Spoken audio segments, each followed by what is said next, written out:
जय श्री राम सभी को। केसी टॉक शो पर आपका स्वागत है और आज हमारे एक गेस्ट आए हैं जो कि बहुत ही बड़े एंटरप्रेन्योर हैं। तो शुरुआत करते हैं हम पॉडकास्ट के बिना टाइम वेस्ट किए हुए और वेलकम करते हैं सचिन गोयल जी का।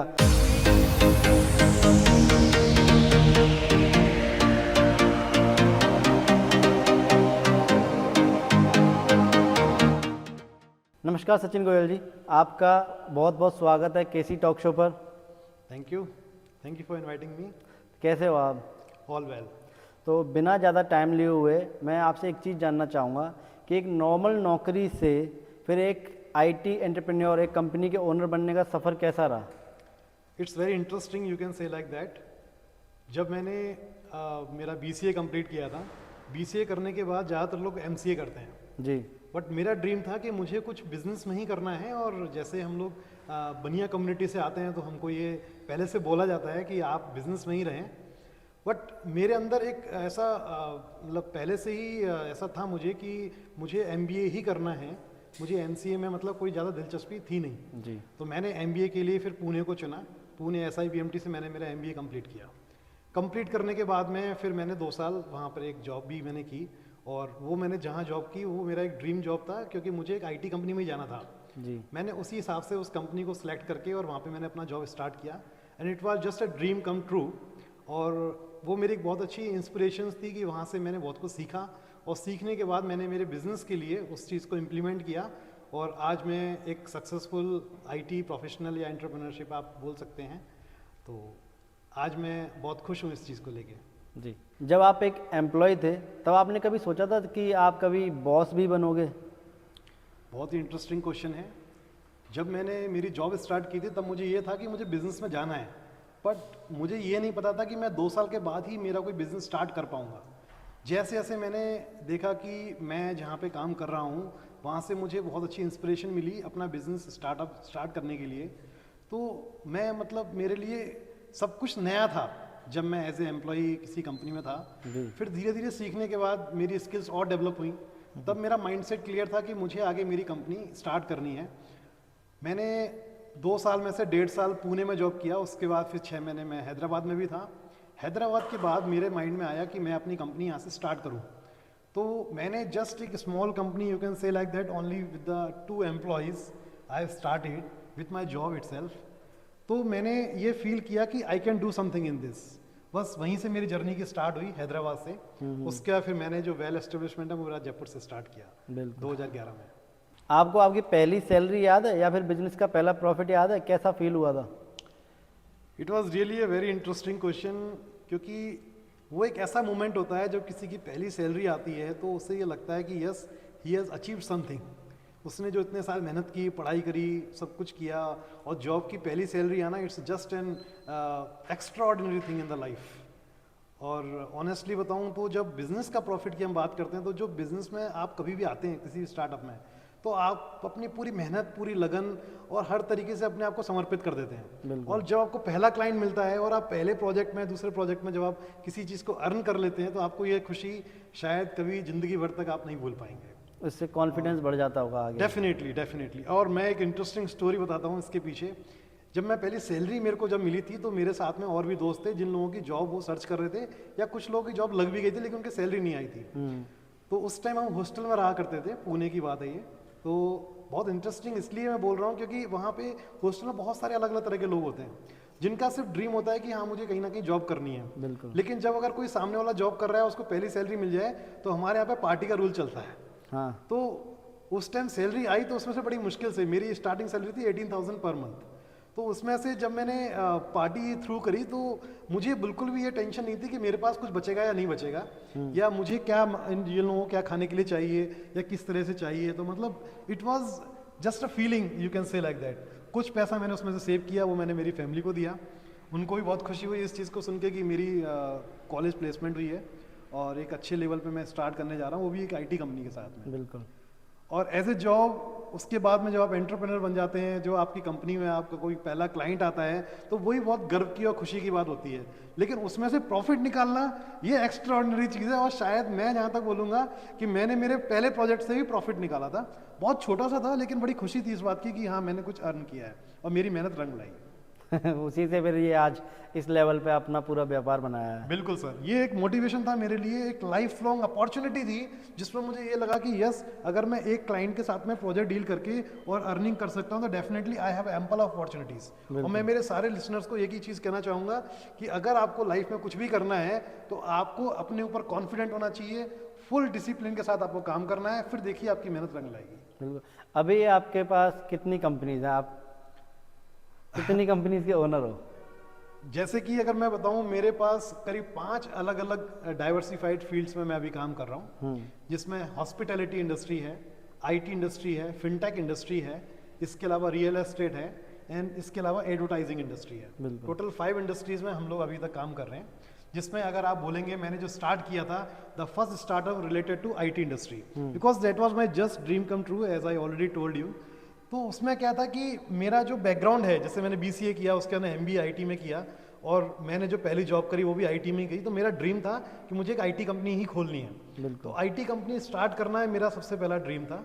जैसे मैंने उसको एस्टेब्लिशमेंट किया, उसके बाद में फिर मेरे को जो मार्केट से बहुत सारे आइडियाज़ आते हैं, चीज़ों को देखता हूँ मैं, उससे मुझे फील हुआ कि मुझे आगे हॉस्पिटैलिटी इंडस्ट्री में कदम रखना चाहिए। वहाँ से मैंने हॉस्पिटैलिटी इंडस्ट्री में कदम रखा, कुछ होटल्स, कुछ फार्म हाउसेस मैंने डेवलप किए।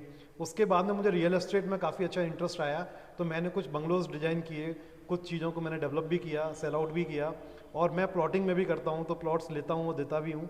तो धीरे धीरे करके मैं उस इंडस्ट्रीज़ में, मतलब एक एक करके मैंने स्टेप बाय स्टेप किया। मैंने किसी चीज़ की कोई जल्दबाजी नहीं करी। मुझे जो लगा कि हाँ मुझे इस इंडस्ट्री में कुछ करना चाहिए, मुझे वहाँ पे कुछ मोटिवेशन मिला, कुछ लोगों का साथ मिला, मेरी फैमिली का बहुत अच्छा सपोर्ट मिला, तो फिर मैंने एक एक करके वो इंडस्ट्री में कदम रखा। और शायद मैं बोल सकता हूँ कि कहीं ना कहीं मैं बहुत धीरे धीरे काम कर रहा हूँ, लेकिन मैं ये चाहता हूँ कि भले ही काम धीरे हो लेकिन आगे जाके मुझे सक्सेस मिले। बिल्कुल, लॉन्ग टर्म में करना चाह रहे हो? जी बिल्कुल। आपके हिसाब से फास्टेस्ट ग्रोइंग इंडस्ट्री कौन सी है जिसमें आप काम कर रहे हो पांचों में से?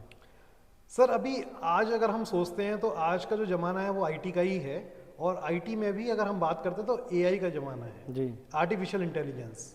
एवरीवन नोज कि आज जितनी भी चीज़ें हैं, सब चीज़ों को इजी करने का जो अच्छा तरीका है वो है आर्टिफिशियल इंटेलिजेंस। बहुत सारी इंडस्ट्री में वो ऑलरेडी इंप्लीमेंट हो चुका है और आगे हो भी रहा है। अगर हम हेल्थ केयर सेक्टर की बात करें तो वहाँ भी आज एआई काम कर रहा है जी। और एआई से भी बहुत इंपॉर्टेंट चीज़ जो आज आने वाली चीज़ है वो है VR, that is called virtual reality.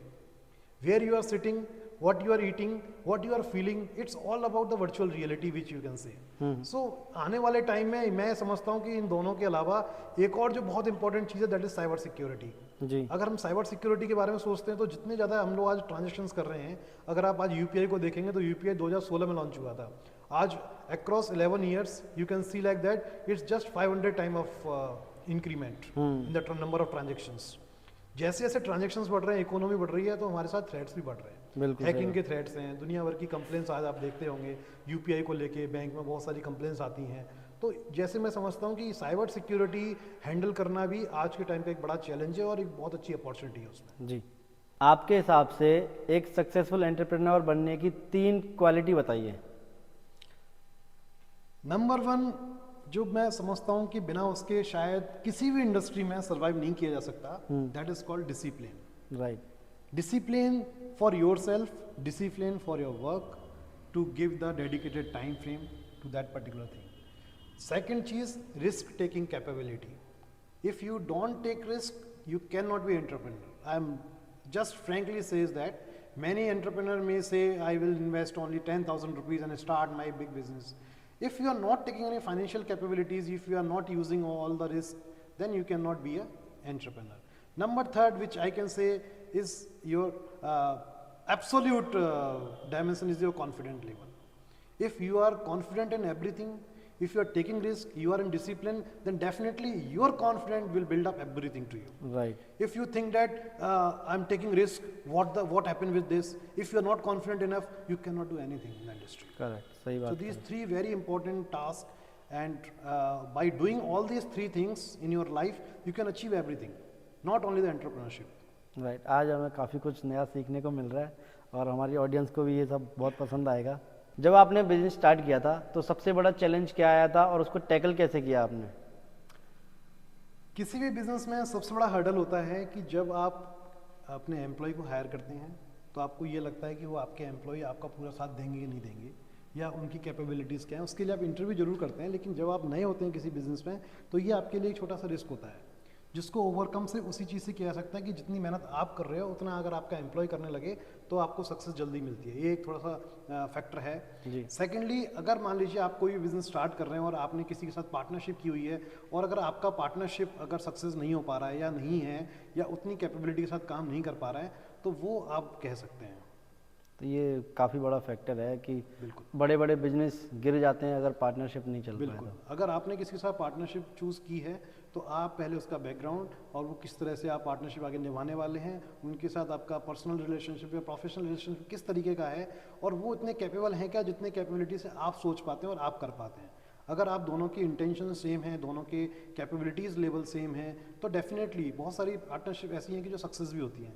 लेकिन जहाँ तक आज देखने को मिलता है कि बहुत सारी पार्टनरशिप टूटने का सबसे बड़ा रीज़न यही है कि दोनों में सेम डेडिकेशन और सेम मोटिवेशन नहीं है, जिसकी वजह से पार्टनरशिप ब्रेक होती हैं और ये एक बिजनेस में बहुत हार्मफुल चीज़ है। जी। और जहाँ तक मैं समझता हूँ कि इन दोनों फैक्टर्स के अलावा तीसरा बहुत इंपॉर्टेंट फैक्टर जो है कि आप अपने यहाँ कितना बड़ा इन्वेस्टमेंट कर पाते हैं, क्योंकि किसी बिजनेस को चलाने के लिए पैसे की जरूरत पड़ती है और इसके लिए आपको अपनी इन्वेस्टमेंट कैपेबिलिटीज़ को भी ध्यान में रख के चलना पड़ता है। That is also biggest risk. Jaipur में इतनी प्रॉपर्टीज़ कैसे बिल्ड की और इसका विजन कहाँ से आया? देखिए, जयपुर एक बहुत ही डेवलपिंग सेक्टर है। सेक्टर क्या है? एक प्लेस है जहाँ पे अभी आईटी हब्स बहुत अच्छे से ग्रो हुआ है।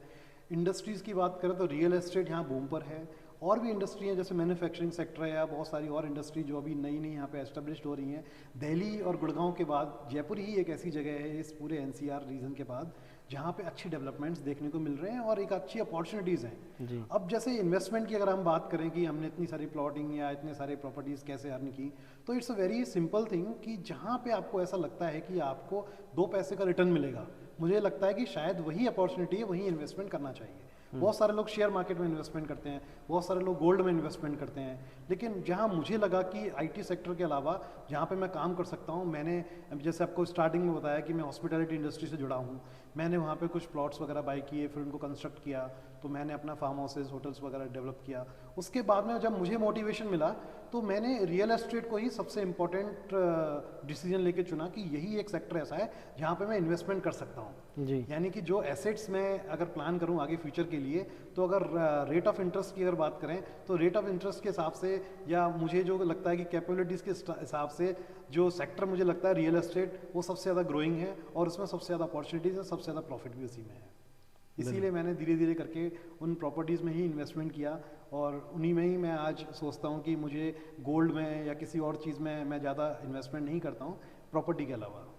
बिल्कुल, रियल एस्टेट काफ़ी सेफ और ग्रोइंग सेक्टर है। आप सेफ बोल सकते हो या नहीं भी बोल सकते हो, इट डिपेंड्स, बिकॉज बहुत सारी चीज़ें जयपुर में भी इस तरह की हैं कि आप जैसे जेडीए अप्रूव्ड अगर कोई चीज़ लेना चाहते हैं तो आपको लगता होगा ये सेफ़ है, या कई ऐसे भी होते हैं जहाँ पे आपको लगता है कि ये अप्रूव्ड नहीं है, लेना चाहिए नहीं लेना चाहिए। इसमें कुछ रिस्क फैक्टर भी होते हैं।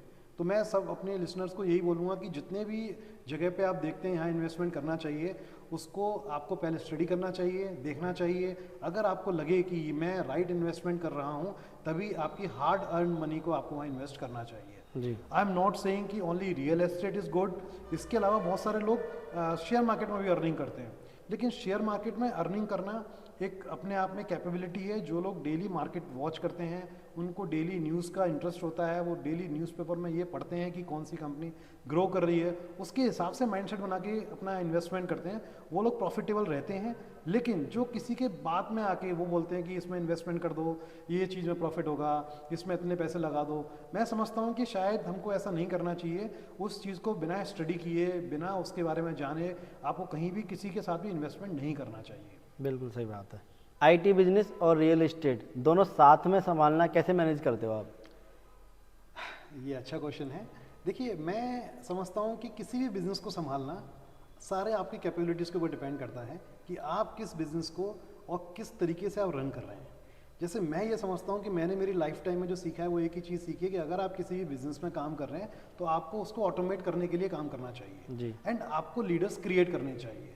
जैसे अगर मैं अपनी आईटी इंडस्ट्री की बात करता हूँ तो आईटी इंडस्ट्री में आज मैं फ्री हूँ, मैंने वहाँ पे ऑटोमेशंस क्रिएट किए हुए हैं, मैंने वहाँ पे इस तरह की टीम को डेवलप किया हुआ है, उनको ये ट्रेनिंग दिया हुआ है कि अगर किसी भी तरह का कोई भी क्वेरी रेज होता है किसी भी क्लाइंट का, जैसे सेल्स टीम है, सपोर्ट टीम है, एचआर की टीम है, अकाउंट्स से रिलेटेड टीम है, तो ये सारी टीम के बीच में एक कोऑर्डिनेशन हमने डेवलप किया है, एक ऑटोमेशन हमने बिल्डअप किया है कि अगर मैं फ्री रहूँ तो क्या कंपनी चल सकती है। तो इस चीज़ पे ध्यान देके आज हमने काम किया है और मैं मेरा जो क्वालिटी टाइम है वो बाकी चीज़ों में डिवोट करता हूँ और मैं अपना स्मार्ट वर्क उसमें अप्लाई करता हूँ, जिससे कि मेरा सारा काम सुचारू रूप से चल सके। अदरवाइज़ क्या होगा कि अगर मैं किसी भी एक सेक्टर में अगर बहुत ज़्यादा टाइम दूंगा और बाकी सेक्टर्स में नहीं दूंगा तो वहाँ से मुझे प्रॉब्लम आना चालू हो जाएगी। इसीलिए मैं कोशिश हमारी यही रहती है कि हम हमेशा इस तरह के लोगों को हायर करें या ऐसा कोई सिस्टम मैकेनिज्म रेडी करें या कोई ऑटोमेशन के टूल्स डेवलप करें जिससे कि हमारा काम फास्ट भी हो, ईजी भी हो और हमको आगे ग्रोथ मिले। शायद इसीलिए हम ये दोनों चीज़ों को मोटिवेट करके और उन पर काम कर पाते हैं। सही बात बोली आपने, क्योंकि काफ़ी लोग 2-3 काम स्टार्ट करते हैं और उसी में फंसे रह जाते हैं। बिल्कुल सही, आपने बिल्कुल सही कहा, क्योंकि ये कहावत भी है कि दो नाव में पैर नहीं रखने चाहिए।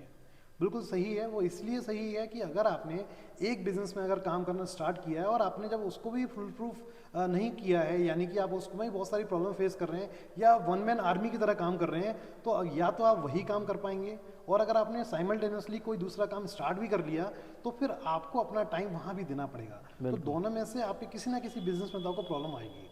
मैं ये नहीं कहता कि मैं सारे सेक्टर्स में काम कर रहा हूँ, मैं एक सक्सेसफुल बिजनेसमैन हो गया, no, I never think it.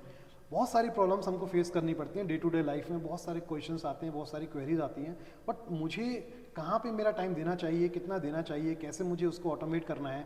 हम फाइनेंशियल लॉसेस भी बियर करते हैं, हम लोग प्रॉफिट्स भी देखे हैं हमने, और आगे हम लोग ये चाहते हैं कि हमारी जो टीम है उसको हमको डेडिकेटली कैसे काम करवाना है उसके ऊपर हम काम करते हैं और ऑटोमेशन पे ध्यान देते हैं जी। तो हम ये चाहते हैं कि आगे अगर हम ऐसा ही चलता रहे तो हम बाकी सेक्टर्स में भी कहीं ना कहीं अपना हाथ रख सकते हैं। बिल्कुल बिल्कुल। जो लोग आज जॉब में हैं और जो बिजनेस स्टार्ट करना चाहते हैं, आप उनको क्या एडवाइस देना चाहोगे? देखिए, बिजनेस स्टार्ट करने के लिए सबसे इम्पोर्टेंट चीज़ है आपकी स्किल्स को डेवलप करना।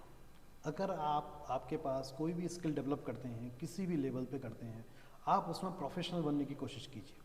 मैं सबसे यही कहूँगा कि सबसे पहले आप अपना बिजनेस चूज़ कीजिए जिसमें आपको लगता है कि आप कुछ नया कर सकते हैं, इस इंडस्ट्री को कुछ और दे सकते हैं। उसके लिए आप सबसे पहले उस इंडस्ट्री को स्टडी करें, और अगर आपको अपॉर्चुनिटी मिलती है तो सबसे पहले आप किसी भी ऐसी कंपनी में जाके 1 या 2 साल अपना टाइम वहाँ डिवोट करें, या आप इन्वेस्टमेंट करें अपना टाइम वहाँ पे, वहाँ से कुछ सीखें। जो आपको ऐसा लगता है कि यस, ये इंडस्ट्री आपके लिए है, आपकी स्किल्स को वहाँ पे यूटिलाइज़ किया जा सकता है, वो आपके लिए आपकी लाइफ का एक बहुत ही लाइफ चेंजिंग मोमेंट होगा, जिसमें आप जो अचीव करना चाहते हैं लाइफ में, वहाँ से आपको अपॉर्चुनिटी मिलेगा जी। तो ये बहुत इंपॉर्टेंट है, आपको सबसे पहले उस चीज़ को स्टडी करना है, तभी आप अपनी जॉब से एंटरप्रेन्योरशिप में जा सकते हैं।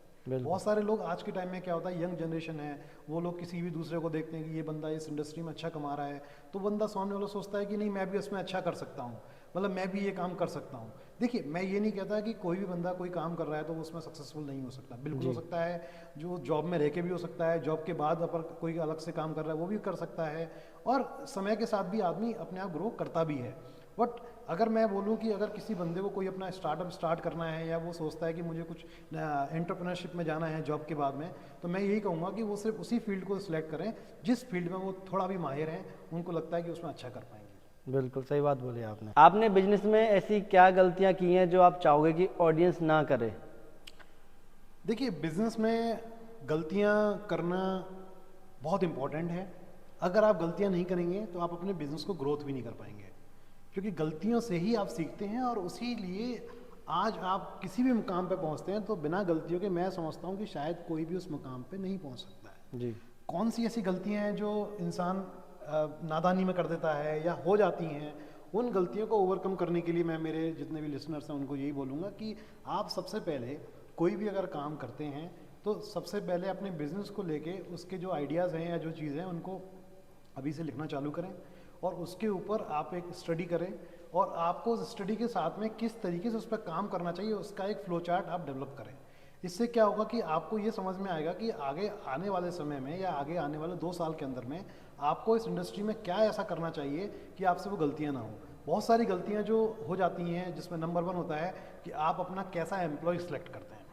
नंबर 2, आप कैसा पार्टनर सेलेक्ट करते हैं अगर पार्टनरशिप में जाना चाहते हैं तो। नंबर 3, आप जिस बिजनेस में हो आप उसके पूरे कंप्लायंसेस फॉलो करते हैं या नहीं करते हैं। नंबर 4, अगर आपके किसी तरह के कोई ऐसे क्लाइंट होते हैं जहाँ पे आपको उनका रिकॉर्ड मेंटेन करना पड़ता है, तो आप उसको पहले से क्लियर करके रखें। जैसे कंपनी का ड्यू डिलिजेंस आपको करना है या आपको जो भी केवाईसी करना है वो आपका बहुत ही प्रॉपर होना चाहिए, जिससे आपको लीगली कोई दिक्कत ना आए। जी। And number 5 is very important, जो कि बहुत सारे एंटरप्रेन्योरशिप में जो लोग जाते हैं वो ये गलती करते ही हैं, जो कि होता है अपने अकाउंट्स के रिकॉर्ड को सही से मेंटेन नहीं करना।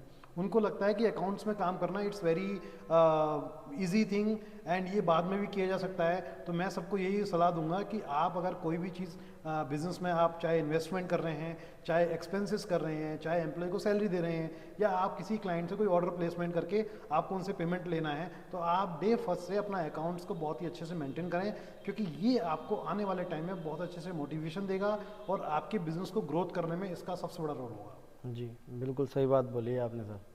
अगर आपको सब कुछ जीरो से स्टार्ट करना पड़ा तो सबसे पहला काम क्या करोगे आप? देखिए, अगर मुझे ये अपॉर्चुनिटी मिली तो सबसे पहले मैं रियल एस्टेट में काम करना चाहूँगा, क्योंकि इस इंडस्ट्री में मैंने काफ़ी टाइम जो है अपना मतलब स्पेंड कर दिया। और मैं जहाँ तक समझता हूँ कि जो मुझे अपॉर्चुनिटी मिलेगी, अगर मुझे रियल एस्टेट में करने का मौका मिला, तो मैं वहाँ से कुछ और भी नई चीज़ें नई डेवलप कर सकता हूँ और काफ़ी ग्रोथ भी कर सकता हूँ इस इंडस्ट्री को लेकर। एंड सेकंड, अगर मैं जीरो से स्टार्ट करता हूँ तो फिर मैं आईटी इंडस्ट्री में बहुत सारे नए रिवॉल्यूशंस हैं, उन पे मैं काम करना चाहूँगा। आज अगर एलोन मस्क आपको कॉल करें बिजनेस आइडिया के लिए तो आप क्या पिच करोगे? एलोन भैया, मुझे सिर्फ आपसे एक ही चीज़ कहनी है कि आपने जो इंडस्ट्री में आपने हाथ रखा है उसमें आपने कुछ नया ही किया है और बहुत बेहतरीन किया है।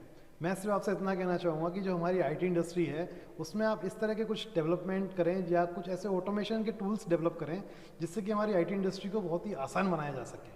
अभी उसमें बहुत सारे चेंजेस हैं, बहुत सारी अलग अलग थ्योरीज हैं, बहुत सारी अलग अलग लैंग्वेजेस हैं, उन सबको ऑटोमेट किया जा सके और कोई बंदा कहीं भी किसी भी लैंग्वेज में स्विच ऑन कर सके। मैं यही चाहूँगा कि ऐसा कुछ हो जाए।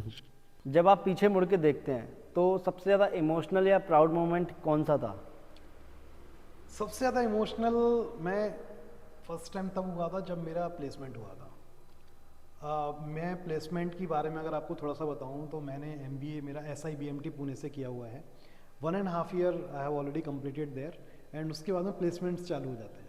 वहाँ आपको अपॉर्चुनिटीज़ मिलती हैं, मल्टीपल कंपनीज आती हैं, वहाँ पे अपना इंटरव्यू देते हैं, आपका ग्रुप डिस्कशंस होते हैं।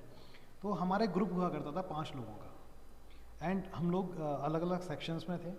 कुछ लोग मेरे सेक्शन में थे, कुछ लोग अदर सेक्शन में थे। तो ऐसे करीब 50 लोगों को अपॉर्चुनिटी दी गई थी। उसमें से हम जो 5 लोग थे वो पाँचों उस इंटरव्यू में अपीयर हुए थे and it was really a God gifted thing कि उस 5 में से 3 लोग हम सिलेक्ट हो गए थे जी। और वो हमारे लिए लाइफ चेंजिंग मोमेंट था, क्योंकि हमने सोचा नहीं था कि ये हमने सिर्फ और सिर्फ पहली कंपनी में ही इंटरव्यू दिया था और हम वहाँ पे सिलेक्ट हो जाएंगे। हमें एक मिक्स फीलिंग थी कि क्या हमने उस कंपनी में सिलेक्ट होकर अच्छा किया या हम सिलेक्ट हो गए मीन्स इट्स गुड और नॉट। बट जब हमें पता लगा कि कोई भी अपॉर्चुनिटी जहाँ से भी आप स्टार्ट करना चाहें, life gives you the opportunity on this. अगर आपने किसी भी कंपनी में सिलेक्ट हो गए हो या वहाँ पे जॉब स्टार्ट करना चाहते हो, तो आपको वहाँ पे एक राइट डिसीजन लेना चाहिए, उस कंपनी के बारे में पूरा स्टडी करके और फिर आपको अपना प्लेसमेंट स्टार्ट करना चाहिए। वो मेरे लिए बहुत ही इमोशनल टाइम था।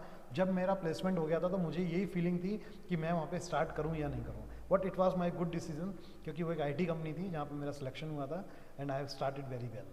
तो जो 5 लोगों के जो ग्रुप था उसमें 3 का प्लेसमेंट हुआ था, तो बाकी जो 2 सिलेक्ट हुए थे वो आज बाकी कहाँ जो हैं? 2 लोग सिलेक्ट हुए थे वो नेस्ले कंपनी थी, उसमें सिलेक्ट हुए थे। वो एक चॉकलेट की कंपनी है, तो वहाँ ये लोग दोनों प्लेसमेंट हो गया था। टोटल हमारे 5 ग्रुप में आज 5 लोग जॉब कर रहे हैं और काफ़ी अच्छे लेवल पे वो लोग काम कर रहे हैं। जी, सिर्फ आप अकेले हैं जो बिजनेस लाइन में आ गए? हाँ, मेरे अगर फ्रेंड सर्कल की हम बात करें, कॉलेज टाइम के जो दोस्त हैं उनमें से मैं ही एक बिजनेसमैन हूँ। बाकी सब लोग कहीं ना कहीं जॉब करते हैं, कोई बैंकिंग सेक्टर में है, कोई टेलीकॉम सेक्टर में है, कोई सीमेंट इंडस्ट्री में है, बाकी लोग अपने फादर का कोई बिजनेस है उसमें काम कर रहे हैं। आप मिल पाते हो उन सब दोस्तों से? बहुत रेयरली हमारा मिलना होता है, कभी गेट टुगेदर्स भी हुए हैं, जैसे हमारे यहाँ कोई फंक्शन होता है या उनके यहाँ कोई फंक्शन होता है तो मिलना होता है। तो आपने कैसे रिएक्शंस देखे उनके आपके आज के करंट सिनेरियो को? Definitely they proud of me and even बहुत सारी मीटिंग्स हमारी होती हैं, डिस्कशंस होते हैं, सो दे थिंक दैट कि yes we are doing very great. और वो अपनी अपनी इंडस्ट्री में ही बहुत अच्छा कर रहे हैं। हम लोग आपस में एक दूसरे को मोटिवेट करते हैं, कुछ सीखते भी हैं और कुछ सिखाते भी हैं और मस्ती भी खूब करते हैं। जी, आपके लिए सक्सेस का मतलब क्या है? सिर्फ पैसा या कुछ और? देखिए, बहुत ही इंटरेस्टिंग क्वेश्चन है सबसे पहले तो, क्योंकि लाइफ में दोनों ही इंपॉर्टेंट है, क्योंकि दोनों चीज़ों के बिना आप कुछ भी नहीं हो। अगर आप एक एंटरप्रेन्योर हो तो डेफिनेटली आपको पैसे भी चाहिए, क्योंकि आप जब तक पैसे अर्न नहीं करेंगे तो आप ग्रो कैसे करेंगे, आपको अपने ड्रीम्स कैसे पूरे करेंगे आप। And secondly very important thing, peace of mind या सक्सेस की अगर हम बात करें तो पैसा सिर्फ आपको कंफर्ट दे सकता है, एक ग्रोथ दे सकता है, but peace of mind is all up to you, success is all up to you. इसके लिए आपको पैसे के अलावा बहुत सारी चीज़ें हैं जिसमें आप काम कर सकते हो, बहुत सारे ऐसी संस्थाएं हैं, उनको आपको चैरिटी भी कर सकते हो, कुछ और भी काम कर सकते हो। जब आप ये सब करना स्टार्ट करते हैं तो आपको लगता है कि yes you have some work behind this and you can earn peace of mind. जी, तो आप दोनों में से किस चीज़ को ज़्यादा प्रायोरिटी देते हो, पीस ऑफ माइंड को या As पैसा of को? now, if I will say, I will go for peace of mind, obviously, because somewhere if I am devoting my 24 hours to somewhere, and I am not having even time to, like to spend to my family, so I just feel that ki peace of mind is very important nowadays, and I'm definitely go for it. But it takes time to earn it. Of course. 5 साल बाद आप अपने आप को कहाँ देखते हो?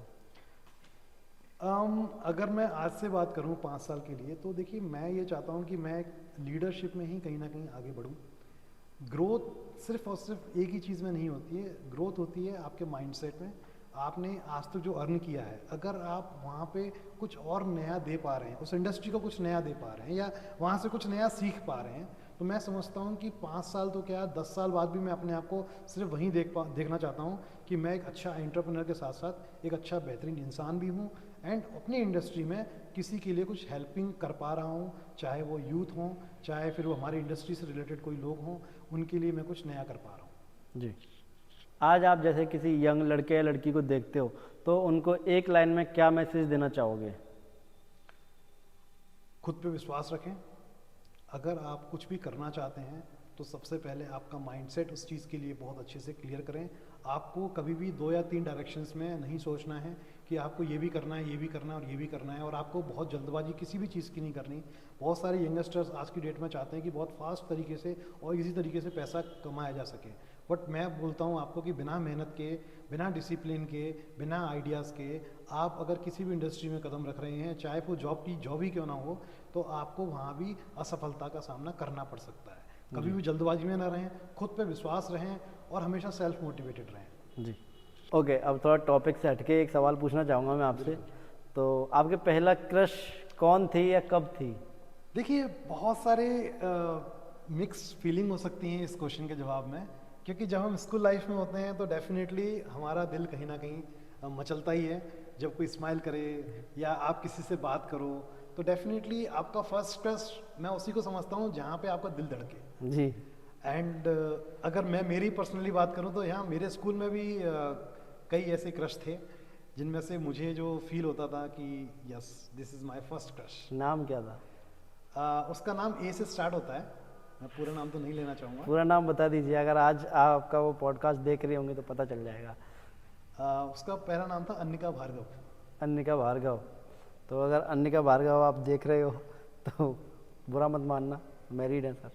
आप इतने सारे कामों में हो और पूरे 24 घंटे में से आप कितना टाइम अपने आप को दे पाते हो, या फिर आपका डेली रूटीन किस तरीके का रहता है? कैसे ये अपनी लाइफस्टाइल मेंटेन कर रहे हो आप? बहुत अच्छा क्वेश्चन पूछा आपने, क्योंकि ये 24 घंटे मैनेज करना बहुत मुश्किल हो जाता है, क्योंकि वहाँ पे बहुत सारे काम आपके पास होते हैं। आपको नहीं पता होता कि आपके पास कौन सा नया काम कब आ जाएगा। जी, लेकिन मैंने अगर मेरी बात करता हूँ तो एक अपना रूटीन बना रखा है और मैं कोशिश करता हूँ कि उसको अच्छे से फॉलो कर पाऊँ। एटलीस्ट वीक में 5 डेज़ में उसको फॉलो करने की पूरी कोशिश भी करता हूँ। जी, जैसे मॉर्निंग मुझे 7-7:30 तक मुझे उठना होता है, तो मैं उठता भी हूँ। उठने के बाद में सारा फ्रेशअप वगैरह होके, और मेरे को डेली एक्सरसाइज करना अच्छा लगता है। मैंने एक जिम भी ज्वाइन किया हुआ है, मैं वहाँ पे रेगुलर जाता भी हूँ।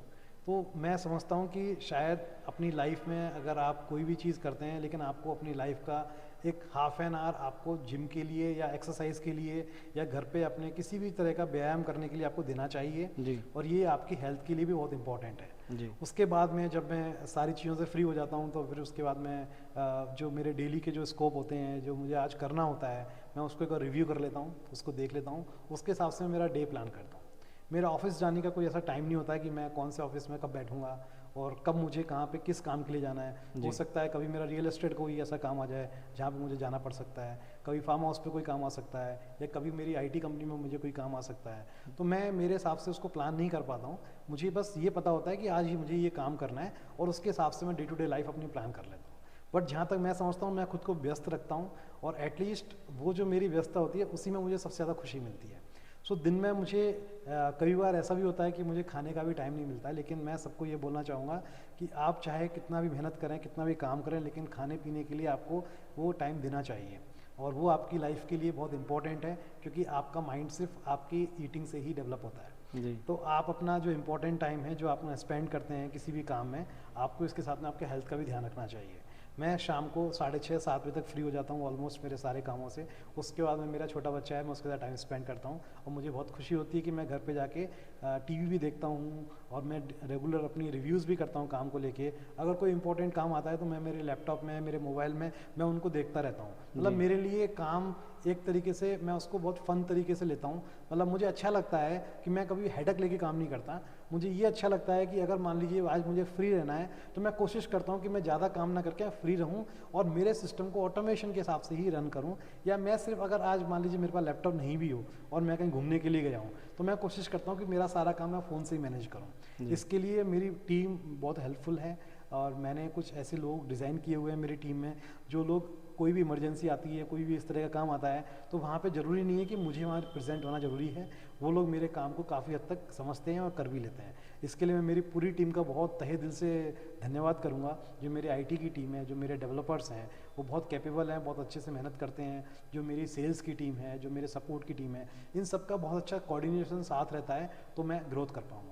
एंड इसके साथ में जो बहुत बड़ी चीज़ जो मेरी लाइफ चेंजिंग आप कह सकते हो, या मेरी लाइफ से उसी से चल रही है, वो है मेरी फैमिली। मेरे पापा का बहुत बड़ा सपोर्ट है। मेरे पापा ने रियल एस्टेट में, कंस्ट्रक्शन लाइन में, फार्म हाउस में, या कहीं भी किसी भी चीज़ में मुझे हमेशा सपोर्ट किया है। किसी भी काम में अगर मैं मान लीजिए कहीं भी डीमोरलाइज हो रहा हूँ, या मुझे कहीं भी फाइनेंशियल क्राइसिस आ रहे हैं, तो मेरे फादर ने मुझे हमेशा सपोर्ट किया है। मेरी मदर ने हमेशा मुझे मोटिवेट किया है कि मैं किसी भी काम में, अगर कहीं पे मुझे ऐसा लगता है कि मैं कहीं पे भी उस काम को करने में हिचकिचा रहा हूँ, तो वो लोग हमेशा मुझे मोटिवेट करते हैं कि नहीं बेटा, आपको ये चीज़ करनी है। और अगर मैं मेरी पूरी जर्नी की आपसे बात करूं, तो जब मैंने 2008 में जब मैंने MBA मेरी कंप्लीट की थी, और 2009 में जब मैं जॉब में आया था, तब मैं जॉब पुणे में कर रहा था। 2 साल जॉब करने के बाद मेरे घर से मुझे सिर्फ यही इंस्ट्रक्शन होते थे कि बेटा अपना काम कब चालू करोगे आप। मेरे माइंड में था कि मुझे बिज़नेस ओपन करना है, लेकिन मेरे फादर, मेरी मदर, मेरी पूरी फैमिली का यही रहता था कि आप अपना काम स्टार्ट करो। और मैं ये कहूँगा कि मैं जब पुणे से हैदराबाद गया, और जब मैंने हैदराबाद में मेरा काम स्टार्ट किया, तो मुझे फुल मोटिवेशन था मेरी फैमिली का। इसीलिए मैंने जयपुर में जाके मेरे एस्टेब्लिशमेंट स्टार्ट किए। मुझे स्टार्टिंग में थोड़ी सी प्रॉब्लम्स हुई, जैसे आप कह सकते हो कि ऑब्वियसली कोई नया बिज़नेस स्टार्ट करते हैं तो उसमें रहता ही है। मैंने बहुत छोटे ऑफिस से काम स्टार्ट किया, जैसे कि सभी लोग करते हैं। तो मैंने वहाँ पे करीब 3 से 4 लोग थे।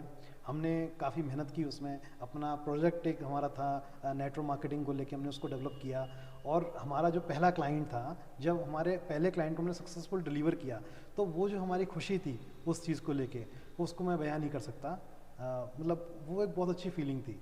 तो मैं मतलब यही कहना चाहूँगा कि अगर आपने लाइफ में, जैसे आपने क्वेश्चन किया था आप 24 आवर्स क्या करते हैं, तो मैं सिर्फ मेरे ऊपर काम करता हूँ, मेरी स्किल्स के ऊपर काम करता हूँ, जो मैंने मेहनत की है लाइफ में। मैं चाहता हूँ कि कुछ लोग उससे मोटिवेट हों, और मैं ये चाहता हूँ कि अगर मैंने कोई मिस्टेक की है, अगर कोई मुझसे पूछता भी है, तो वो मुझसे उस चीज़ का ट्रेनिंग लेके या उससे गाइड होके और वो आगे काम करें।